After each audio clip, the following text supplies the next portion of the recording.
Hello, everybody, and welcome back to Out of the Park 23 as the Minnesota Twins. And I forgot to do a kind of preview of the Houston matchup, but we did end up winning the series 3-1. The pitching was definitely the star of the show for us. Game 1 goes exactly how you would expect a team with this type of pitching staff to go. 7 innings from DeGrom into Duran, into Presley, do anything on offense and win the game. Offense all comes from Blake Hunt, 2 for 3 with a 2-run double and a solo home run. And yeah, that really was the whole story there, where they just couldn't get anything going against our pitching. And Hunt had a very good series. Game 2, we struggle and we lose 5-2. Really, all of this game is entirely on Max Kepler, where this error happens in the top of the 8th, where if the error doesn't happen, we're out of the inning without giving up any runs. You can see there's no earned runs here from Duran or Presley. So that was really unfortunate. Another home run from Blake Hunt. Really just not able to get a ton going. I mean, 11 hits. Only scoring 2 runs on 11 hits is really bad as well. But it's unfortunate that it's 3 unearned runs is the story here, which kind of wastes another good starting pitching performance from us, this time from Aaron Nola. Go into game 5, which was a very close game for a while, and then Jorge Polanco hits a big 3-run homer in the top of the 7th. This game was the Jorge Polanco show. He was the other big factor in us winning this series, specifically this game. Just 5 RBIs is absolutely massive. He's had a really good year for us, so that's been really nice to see. Pitching wise was a little bit more rough in this one. Alcantara got himself into some trouble, and Duran was able to work him out of it. I think I got a little too greedy in this game with trying to save guys a little bit from game 4, and not using Presley, not using Anderson. We got out of it. We had the bases loaded in the bottom of the 9th, but Alcala was able to get the out at the very end of the game, so got a little bit dicey. Our defense was not as good as you would hope in this series. 2 more errors here, but we do win the game, so that's really what counts. And then we go into games 4.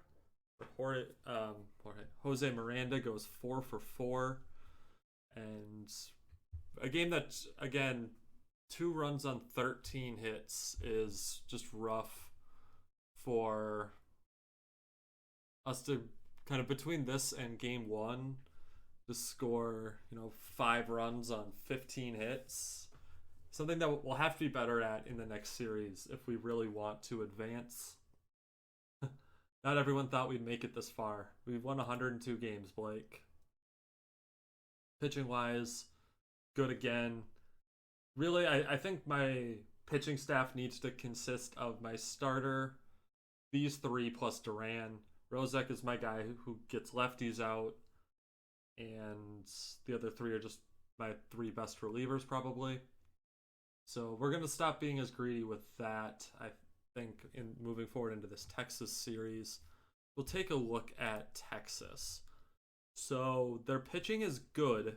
Jack Leiter's out for 2 weeks. That helps a lot. That's the best pitcher on the team.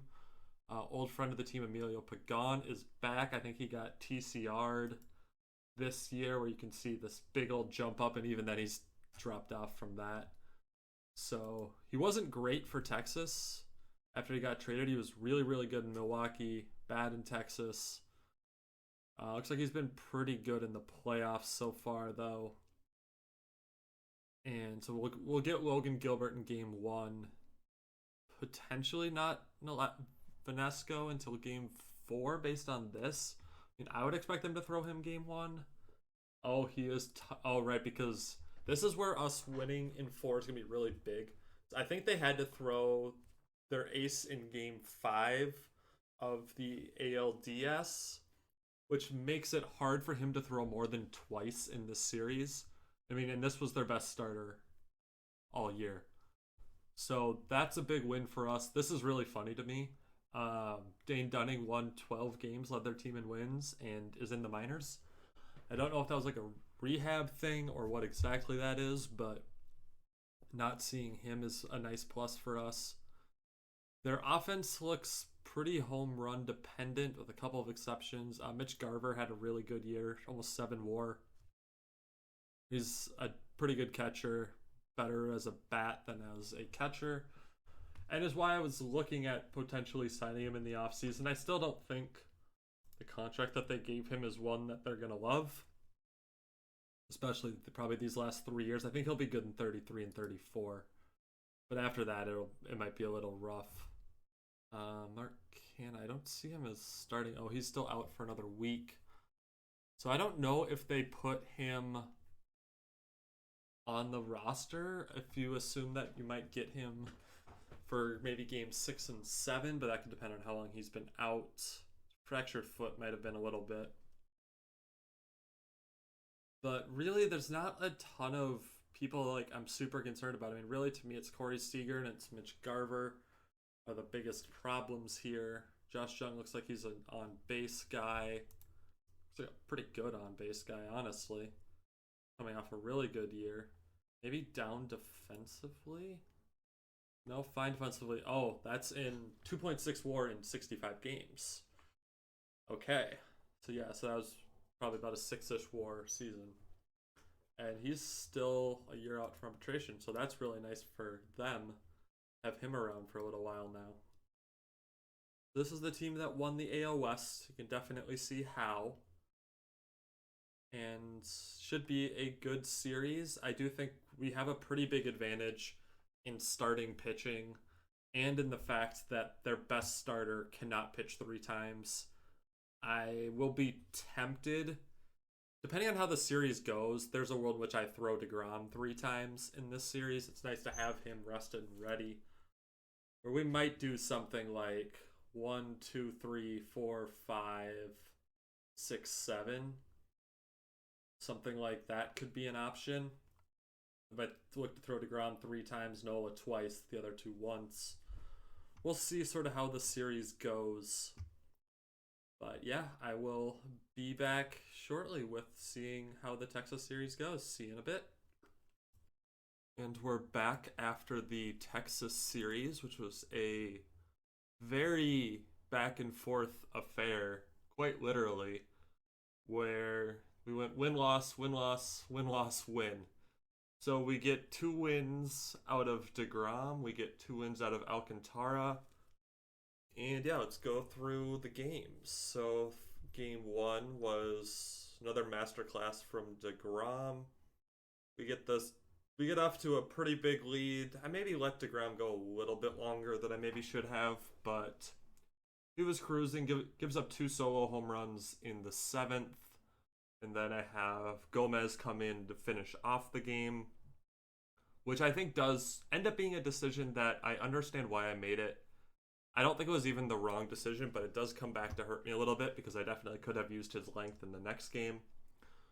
But yeah, very good pitching from us here. Kepler goes 3 for 3 with a home run in the first inning. Really set the tone for him to have a really good series.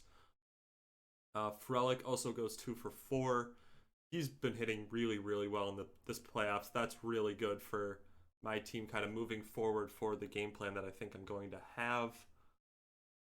And yeah, Polanco goes 1 for 4, having a good playoffs. Well, had a good playoffs, unfortunately. So here in game number 2, Nola just really didn't have it. Only get an inning and 2/3 out of him. I maybe should have forced Rozek to go longer, but I mean, none of my pitchers were able to be efficient here. I didn't use any of kind of my main people I'd consider my main guys in this game, so that's sort of helpful. We're going into game 3, made sure I had everybody for a game that just felt pretty lost at this point when I'm down 7-0. I started to come back, but really there was no saving this game. Give up 16 hits. Kind of is what it is at that point. Get things back on track in game 3, where we have Sandy Alcantara go 6 innings and then Duran finish off the game the last 3. Just really solid outing by us.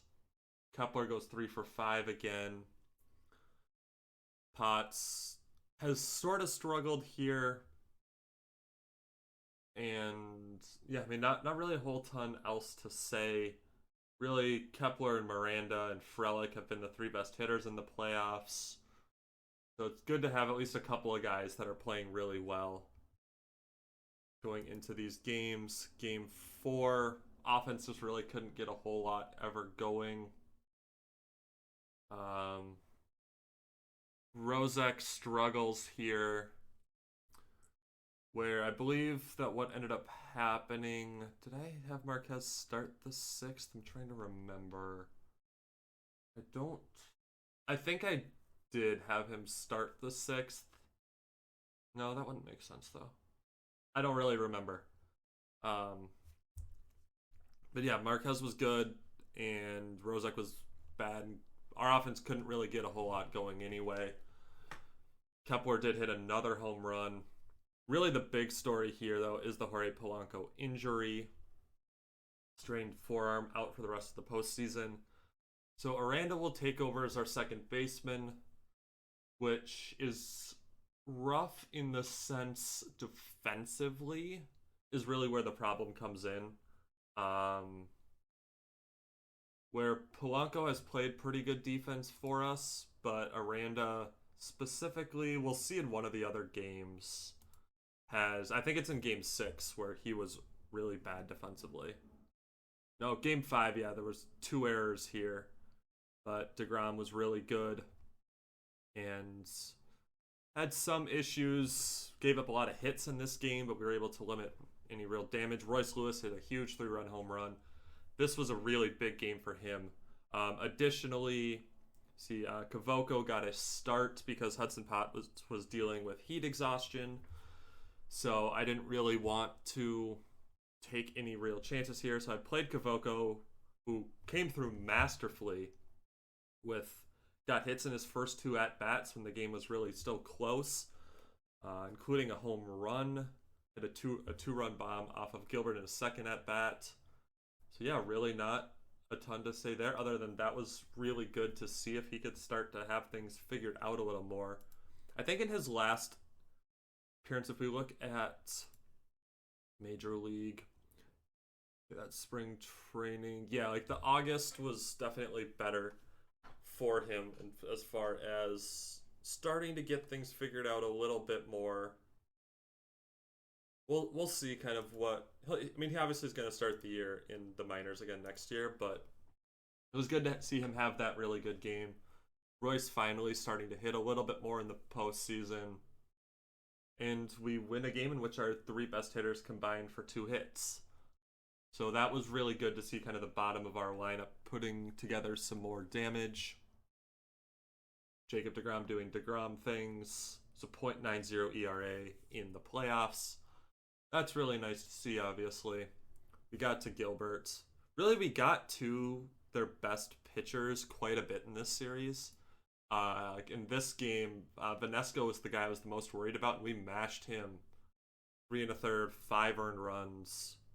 That was really good to see us getting after their best pitchers. This game was certainly chaotic. Aaron Nola, I don't know what to do with in the World Series. He got mashed yet again. Gomez was able to kind of keep the game close. Just gave up, I believe that was a solo home run to Seager, I think, in the 5th. If I'm remembering correctly, yep. Where the game was still not like super close. We almost managed to pull it back, getting to Pagan in the 9th, but we couldn't quite finish the comeback off. But it was good to see us kind of start to hit again here, where we didn't didn't really fold like we did in game 2, but Aaron Nola's a concern in the playoffs for sure this year. He hasn't been good at all. So that's certainly something I'm going to have to take into account. Maybe it's a situation where I do a Rozek opener for him, thing like that. But game 7, we just completely destroyed them in the first 3 innings, where, again, off of Vanesco, I mean, this has to be the guy they would want throwing in a game 7, is Ricky Vanesco, and we mashed him. There's not really a whole lot else to say. We hit a lot of home runs early on. Even Sal Frelick, who's definitely not a home run guy at all, but hits a 2-run homer here. Miranda goes 4 for 5 in the deciding game 7. We get 16 total hits, including none from Kepler, who was still the series MVP. I think very deservedly so. I didn't even realize they brought in Logan Gilbert towards the end of the game. Yeah, and then Presley shuts the door. I was starting to get a little worried in the 8th after we gave up 2. I think they even had a couple of guys on. Nick Anderson was not good, but Presley just came in and absolutely shut the door. I mean, only 20 pitches to get 5 outs. Really good. Duran strikes out 6 over 2 innings. Alcantara was good, not great. 4 walks is concerning. But we will now go on to face Atlanta in the World Series. Very good team. The pitching is elite. The offense slightly less so, but the middle. I mean, you can see there's a lot of pretty good home run hitters on this lineup. Austin Riley and Matt Olson both had very, very good years. They have JT Realmuto, who they added at the deadline. So obviously that's a concern for us, and that helps their pitching quite a bit. Max Fried, Ian Anderson, Blake Snell, Jake Odorizzi, all good starters. Matt Zek is a problem at the end of the game. They're going to use Strider out of the bullpen potentially. Seth Lugo. I mean, this is a team that has a lot of really good pitching. I'm expecting the games to probably be a little bit lower scoring. I'd still have faith in my bats. I think this is definitely a winnable series for us. I mean, we won 10 more games in the regular season than they did. I think we would be the favorites, but it'll be close. I mean, we scored 100 more runs than them almost. So hopefully we can keep our bats going. Down Polanco, down Buxton is rough for us. They don't have Acuna, so that's definitely helpful for us. He had looks like another pretty good year. So that's 1 week. Yeah, I'm guessing that means that he's not actually available. Yeah, that's really important for us. He led the National League in WAR playing 120 games. That's absurd. Absolutely absurd. So, yeah, we'll see whether each team missing their best outfielder, who that ends up hurting more. But I will be back shortly with the results of the World Series. See you in a bit. And we are now back after the World Series, and just like in the Twins' last World Series win in 1991, we do win over the Braves. So this was a 6-game series instead of 7. So game 1 was Jacob deGrom versus Max Fried, which was 2 pitchers duels, honestly, in this series. We get 7 good innings out of deGrom. We did give up, I believe, was that a 2-run homer? No, it's just a couple of hits in the 3rd inning to score them 2 runs. And we really weren't able to do much after that until, ironically, they bring in their closer, Tyler Matzek, who doesn't have a great series for them, in all honesty. We get 1 in the 8th and the walk-off in the 9th in this one. Matt Olson also gets hurt, which definitely does change the complexity of this series, I think, because what they end up doing afterwards, after they pull Olson from the series, he goes 2 for 4 in the first game with one of the RBIs, is Ozuna becomes the DH, and this guy, Luis Barrera, takes over in left. And Barrera's kind of a dead bat. He's good defensively, but the bat just isn't there, and they probably could have used Matt Olson's bat quite a bit I think that this is a much better lineup for them. Yeah, because Riley takes over as the first baseman. So that's what ends up happening there post game one, but it's still a good series for us. And really, just in general, it's a pretty competitive series. A lot of close games. Game two, we lose 4-2. We change up our pitching rotation for this series. It's Marquez instead of Nola in game two because I don't want Nola pitching twice in this series. And even though it only went to game six, it would not have been Nola in game seven. It would have been, let's see, who does throw? I think it would have been probably Alcantara. This would have been game seven. But game two, we lose. The defense again is a problem. That's something that does kind of be a unfortunate recurring theme in the last couple series is that my defense just was not nearly as good as I would like it to be. And obviously part of that is having to be playing probably my third string second baseman in Aranda, but he's not even the one committing all of the errors. Here was Jose Miranda. Very close names here. Jay Miranda and Jay Aranda. But even though Aranda wasn't great for us defensively, he did hit pretty well in the playoffs. I can't complain too much about that. That at least if the glove's not going to be great, if the bat plays, then that's still fine. I think he's still going to be a utility role for us next year. I think we're going to bring back Polanco. I think it's hard to not do that with our team and just how good he was this year. But yeah, we out hit them in this game, but just wasn't able to put together the runs when we needed them. They do tack on that kind of additional one in the ninth with the home run off of Duran. Real Muto was definitely a pain in our butt during this series. And yeah, we lose game two 4-2. We come back and just jump on them early. Score 8 runs on 14 hits. We get 8 innings of 3-hit ball out of Alcantara. And because of the lead, we don't have to use any of our main relievers in this game. And that I think was really important for us because it means that with this middle 3 games being 3 games in 3 days, not having to burn any of your main relievers on day 1 means you can use them on day 2 and day 3. So that's pretty big for us. They kind of go after the same approach. We knock Blake Snell around and don't really use any. I don't think I saw any of these guys the rest of the series. But I mean, this game was kind of everybody doing well offensively. We hit 3 home runs between Miranda, Frelick hitting another one, and Kirilloff. A good job there from Alcantara really to dominate the game. Then in game 4, we take a big lead. The big play here was the Hudson Potts 3-run homer to tie the game in the 4th.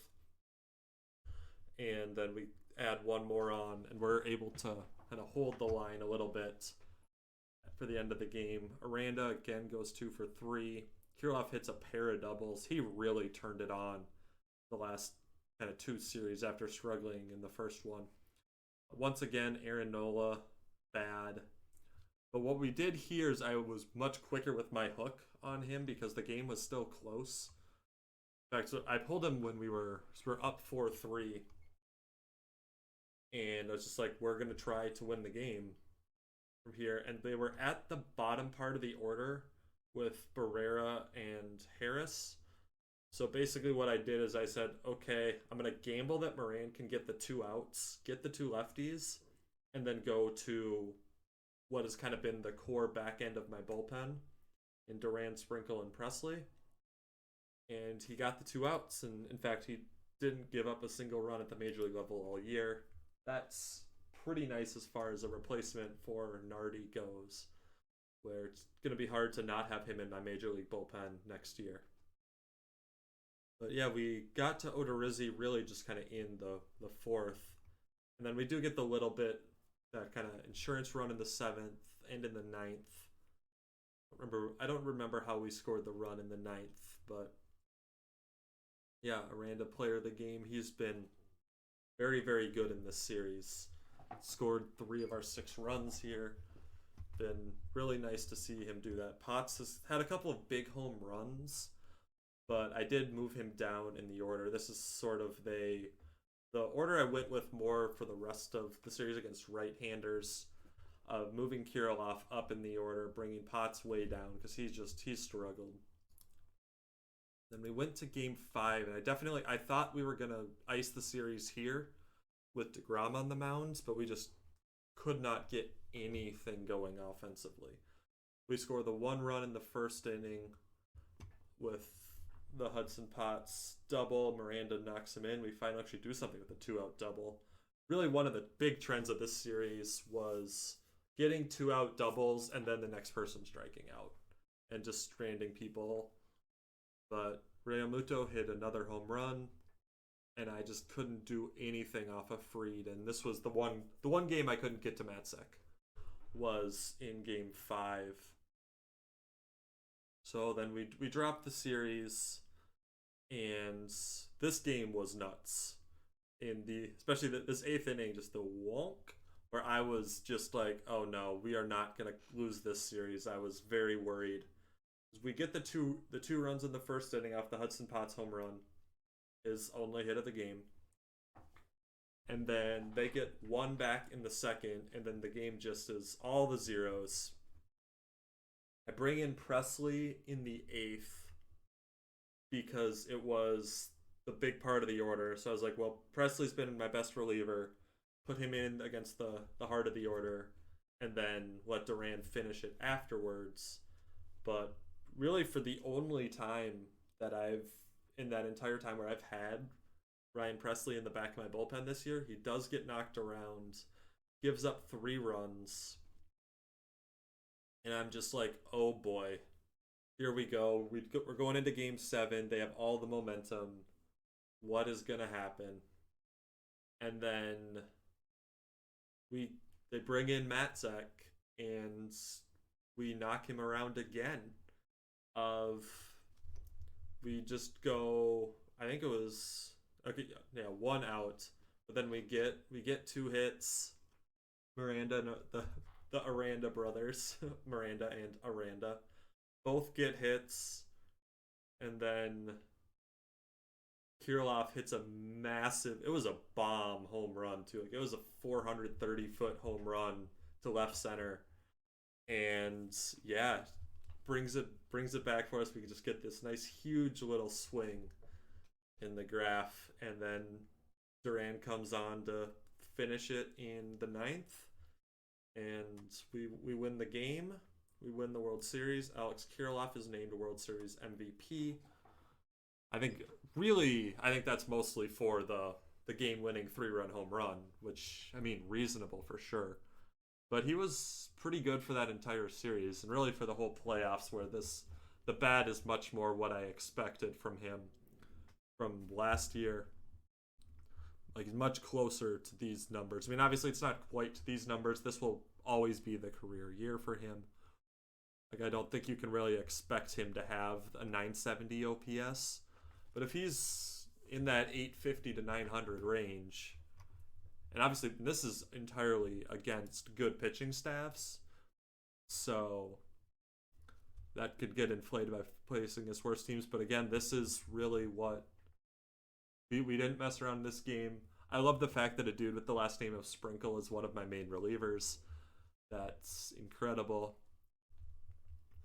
And we'll have some decisions to make on the team. We'll get more into that in the next video, in the off-season planning video. But for now, we can just enjoy our World Series win. We can enjoy seeing that a lot of hitters had good batting averages. A lot of people played well in most of the playoffs, honestly. And we can probably say our goodbyes to Max Kepler, I think.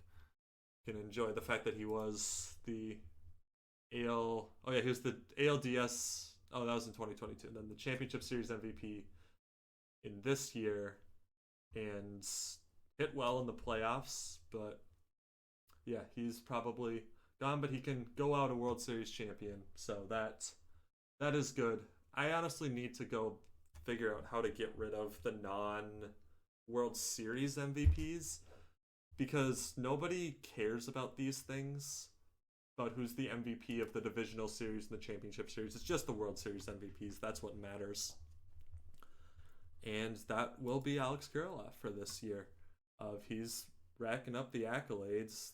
3-time All-Star in his 3 years. Don't have to worry about arbitration or contracts with him at all because he's locked up.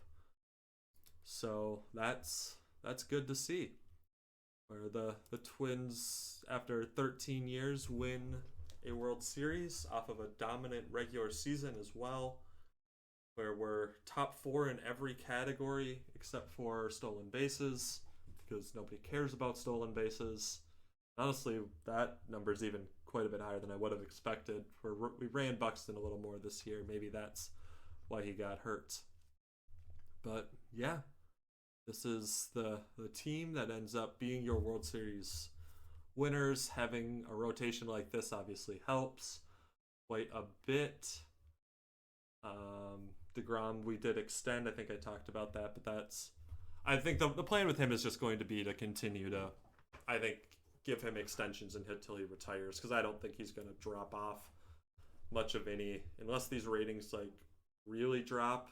Then we'll see. But for right now, I mean, this is a pretty good year. I think there's probably a chance he wins the Cy Young here. I don't know. I haven't looked at kind of what some of the other people did, but very good year for him. And yeah, that is going to be it for this playoffs video. I hope you guys have a good rest of your day, and I will catch you in the next one. Bye.